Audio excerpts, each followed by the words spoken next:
किसान भाइयों नमस्कार। आप देख रहे हैं फसल क्रांति। इस समय हम मौजूद हैं गुजरात की राजधानी अहमदाबाद में। फिलहाल हम हयात होटल में मौजूद हैं, जहां पर agri bio next exhibition and conference का आयोजन किया जा रहा है। खासकर बायो पेस्टिसाइड और बायो इंडस्ट्री को लेके इस एग्जीबिशन का आयोजन किया जा रहा है। हम एग्रोलॉजी, जो कि एक पार्टिसिपेंट्स कंपनी है इस इवेंट में, एग्रोलॉजी के स्टॉल पर हैं। एग्रोलॉजी से हमारे साथ खास मेहमान कंपनी के डायरेक्टर जिगर मिस्त्री जी मौजूद हैं। उनसे जानेंगे कि एग्रोलॉजी किस तरीके से काम करती है। सर बहुत बहुत स्वागत है आपका। Thank you very much. अगर मैं थोड़ा सा मेरा इंट्रोडक्शन दे दूं तो मेरा नाम जिगर मिस्त्री है।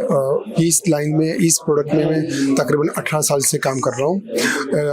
एक्चुअली हम लोग ने ट्राई कर रहे हैं कि बहुत सारी चीज़ें हमारे गवर्नमेंट या नॉर्म्स में बनी हुई है, बट बहुत सारे मैन्युफैक्चरर्स जो उसको बहुत दिक्कतें आ रही है कि कैसे ये रूल्स को फॉलो किया जाए, कैसे अच्छी से अच्छी प्रोडक्ट किसान तक पहुँचे।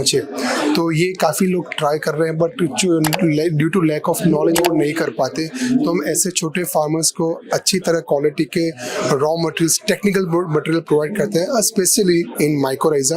हमारी कंपनी की जो सबसे पहचान है जो हमारी बनी हुई माइक्रोराइजा में है। माइक्रोराइजा ऐसी चीज़ है ना जो हम एक्चुअली सालों से आती आ रही है, पर हमने देखा नहीं है कि किसानों को नाम पता है पर कैसे काम करता है वो पता नहीं है। तो उसकी अवेयरनेस हम जगा रहे हैं लोगों को। बायो कल्चर्स यानी बैक्टीरिया, छोटे सूक्ष्म जीवाणु हैं, हम उसको बायो इंजीनियर बोलते हैं हमारे लैंग्वेज में। वो इतनी ब्यूटीफुल तरह से काम करते हैं। केमिकल को कैसे वो लोग रिप्लेस कर सकते हैं, ये अवेयरनेस जगाने की बहुत ज़रूरत है।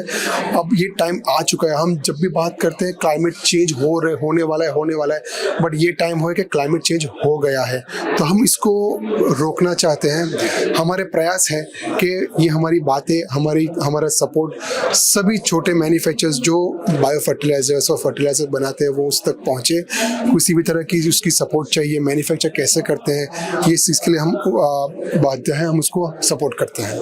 अगर हम बात करें आपकी कंपनी की, तो आपकी कंपनी किस तरीके से जो सॉल्यूशन है वो प्रोवाइड करा रही है, खासकर जो बायोलॉजिकल इंडस्ट्री है उसको और किसानों।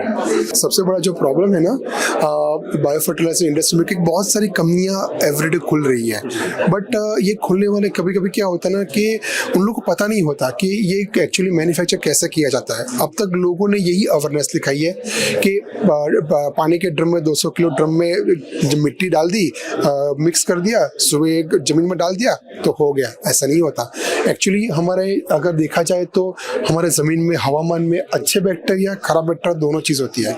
तो हमको जो अच्छी चीज़ें हैं जो खेती में काफ़ी उपयोग यूज़फुल है, ऐसी चीज़ों को बढ़ाएंगे तभी ये बायो जो फर्टिलाइजर्स है उसका महत्व बढ़ा पाएंगे।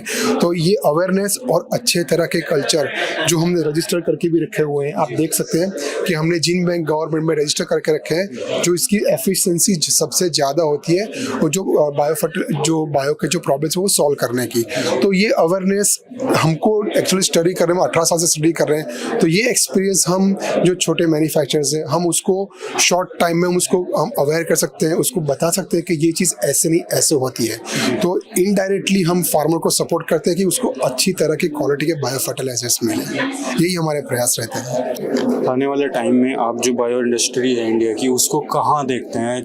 क्योंकि अभी कई तरीके के चैलेंजेस भी हैं इंडस्ट्री के सामने, और उसी के साथ साथ अपॉर्चुनिटीज़ भी हैं। तो आप क्या समझते हैं?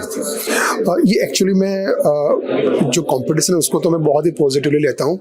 मैं तो बोलता हूँ कि कंपटीशन और मैन्युफैक्चर अच्छे आने ही चाहिए। अगर ये देखा जाए, ये फील्ड बहुत बड़ा दरिया है। इस दरिया में हम बहुत छोटी मछली है, तो इसमें मेरे जैसी हज़ारों लाखों मछलियाँ आ सकती है, जिसके पास अच्छा हुनर हो और अच्छी नीयत हो, जो किसान को अच्छी तरह अच्छी प्रोडक्ट्स दे सके। तो मैं इसको एक चैलेंज नहीं, एक अपॉर्चुनिटी बोलता हूँ।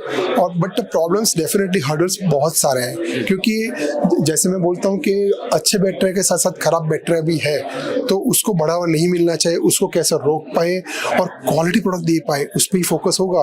तो आने वाले 10 साल नहीं, आने वाली जनरेशन से जनरेशन हमारे बच्चे से उसकी बच्चे की अच्छे अनाज खा पाए, अच्छी चीज़ खा पाए, ये पॉसिबल हो पाएगा।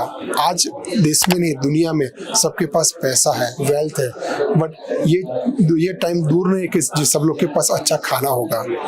आज कैंसर के प्रमाण बढ़ रहे हैं, आप भी देख सकते हो। अगर ये सब चीज़ों को रोकना पड़ेगा तो हमको ये 3 चीज़ों को मिलाप करना पड़ेगा। टेक्नोलॉजी, हमारे ट्रेडिशंस और हमारी नॉलेज, अगर ये साथ में बढ़ेगा तभी ये पॉसिबल है। और इसके लिए हमको गवर्नमेंट से भी हमको सपोर्ट चाहिए, हमको बढ़ावा चाहिए, तभी ये पॉसिबल है। जस्ट यूरिया DAP बेच के अगर हम देश को आगे बढ़ाएंगे तो मेरे ख्याल से काफ़ी दिक्कत होने वाली है। बायो को भी आगे ले जाना पड़ेगा, अच्छे बायो को। ऐसा नहीं है कि बायो के नाम से लोग कुछ भी बेचे। तो गवर्नमेंट भी अच्छी तरह रिस्ट्रिक्शन ला रही है, नॉर्म्स ला रही है। हमारे अच्छा ये नॉर्म्स हमको बढ़ाएंगे कि हम अच्छी चीज़ें किसान तक पहुंचा पाए।